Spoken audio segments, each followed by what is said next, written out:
90च्या दशकात मुकेश खन्ना यांच्या शक्तिमान या मालिकेने लहानांपासून मोठ्यांपर्यंत सगळ्यांनाच भुरळ घातली होती। 1997 साली सुरू झालेली ही मालिका 2005 पर्यंत अखंडपणे सुरू होती, पण अचानक काही कारणास्तव ही मालिका बंद करण्यात आली। ही मालिका बंद झाल्यापासून मुकेश खन्नांचं स्वप्न होतं की शक्तिमान मोठ्या पडद्यावर आणायचा।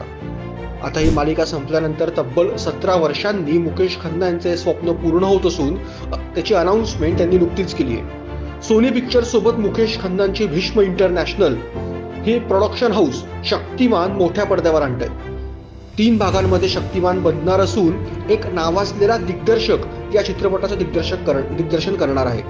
चित्रपटात प्रमुख भूमिकेत कोण असणार, दिग्दर्शकाचं नाव काय, इतर स्टारकास्ट कोण असेल हे अद्याप गुलदस्त्यात ठेवण्यात आलं असलं तरी शक्तिमान मोठ्या पडद्यावर येणार हे समजल्यापासून 90च्या दशकात ज्यांनी शक्तिमानचा अनुभव घेतलाय त्यांना या चित्रपटाबद्दल प्रचंड एक्साइटमेंट निर्माण झाली।